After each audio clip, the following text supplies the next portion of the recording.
Hi friends, இந்த வீடியோவில் நம்ம என்ன பார்க்க போகிறோம்னு பார்த்தீங்கன்னா, மூலிகைகளின் அரசி துளசியோட பயன்கள் தான் இந்த வீடியோவில் பார்க்க போகிறோம். சளி இருமலுக்கு துளசியை எப்படி பயன்படுத்தணும் அப்படின்றத இந்த வீடியோவில் பார்க்கலாம்.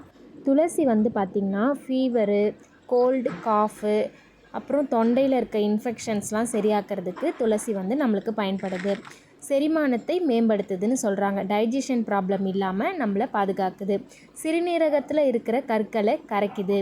வாய் துர்நாற்றத்தை போக்குறதுக்கும் ஒரு நல்ல மெடிசனாக யூஸ் ஆகுது அப்படின்னு சொல்கிறாங்க. சளியும் இருமலுக்கும் இதை எப்படி பயன்படுத்தணும்னு பார்த்திங்கன்னா, துளசி சாரோட தேனை ஒரு ஸ்பூன் கலந்து குழந்தைங்களுக்கு கொடுத்திங்கன்னா உடனே வறட்டு இருமல் கூட சரியாயிடும். இப்போ முகப்பருன்னு சொல்கிற பிம்பிள்ஸ் இருக்கிற இடத்துல துளசியை அரைச்சி தடவும் போது ஒரு 2லேருந்து 3 நாள்லேயே முகப்பரு இல்லாமல் போயிடும். இப்போ தோல் எரிச்சல், இந்த வெயில் காலத்தில் தோல் எரிச்சல், தோல் தொற்று நோய்கள்லாம் நிறைய பரவறதுக்கு வாய்ப்பு இருக்குது.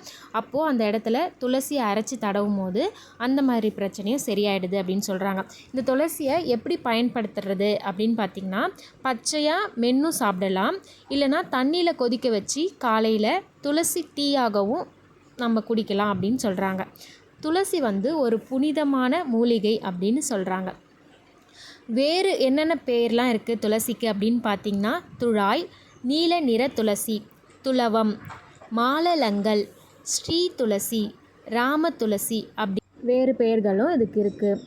துளசிகளோட வகைகள்லாம் என்னென்னு பார்த்திங்கன்னா, நல் துளசி, கடுந்துளசி, செந்துளசி, முள் துளசி, நாய் துளசி, காட்டு துளசி அப்படின்னு இதுக்கு வகை இருக்குது. இந்த வீடியோவை இதோட முடிச்சுக்கலாம். இந்த வீடியோ உங்களுக்கு யூஸ்ஃபுல்லாக இருந்துச்சுன்னா லைக் பண்ணிக்கோங்க, கமெண்ட் பண்ணுங்கள், ஷேர் பண்ணுங்கள். இந்த வீடியோ உங்களுக்கு கண்டிப்பாக யூஸ்ஃபுல்லாக இருந்திருக்கும்னு நினைக்கிறேன். இந்த வீடியோ ஃபுல்லாக பார்த்ததுக்கு ரொம்ப நன்றி.